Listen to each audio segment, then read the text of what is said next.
Let's move on to something a little bit more day-to-day in relation to the NHS. I mean, the director of the Royal College of Nursing in Scotland has said that there aren't enough nurses as a result of growing patient demand and significant cuts to the number of nursing students recruited since 2011, which is, when you essentially had full power in Holyrood.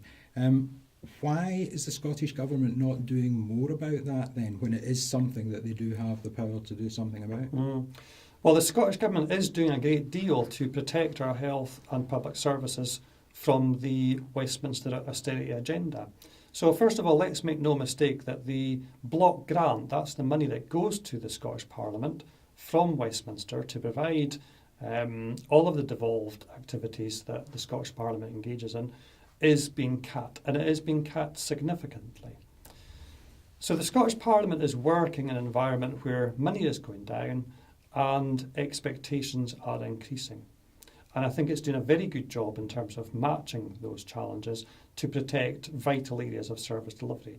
The NHS budget in Scotland in real terms has increased each year that the SNP has been in government at Holyrood. And I think that that's no mean feat. But let's be absolutely clear about it. The more that the block grant budget is cut, the greater the challenge for the Scottish Parliament in terms of protecting our public services.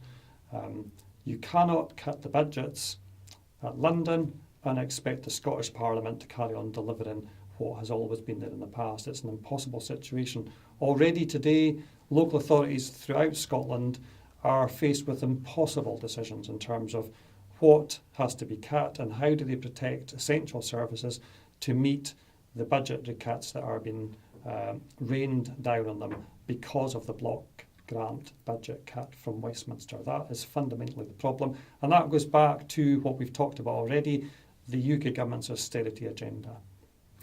But the figures would appear to indicate that there's been a smaller cut in Scotland than in England, about 4%.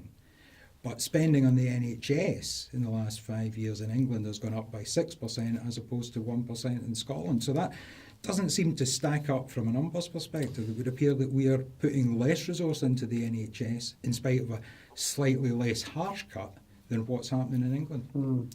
I think if you look at the figures, and I don't have them to hand, but if you look at the figures, you'll find out that that argument doesn't stack up. The Scottish Government has invested in our health and public services. The budget that goes to health services in Scotland has been increasing, not decreasing. And I think that the Scottish Government, and John Swinney in particular, has tried very hard to protect that area of service delivery. I think the argument that you're presenting is based on a differential analysis of figures in England and the UK more generally with Scotland. And I think if you look at them and you break them down, you can, and I think Nicola Sturgeon has been very clear about this, that the arguments show that the Scottish Government has actually been investing at a higher level than the UK government has been doing elsewhere in the UK.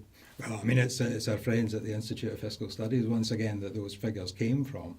And they are very, very clear in terms of 4% not as badly off in Scotland, but that reduction. So maybe that's one that we just have to agree that there's maybe not a conclusive answer to. Yeah, I would encourage people to look in detail at the IFS figures. I mean, every time the IFS produces something, it does have a particular spin on it. And I think when you scrape away at it and you look at the facts, you often find that the veneer that they've put over the figures doesn't actually hold out, and that the arguments that they're trying to present are flawed in a number of respects, and perhaps not always presented objectively and fairly. So your view would be that in this case the IFS are wrong with their figures? I think the IFS have been shown to be wrong several times in the past, yes.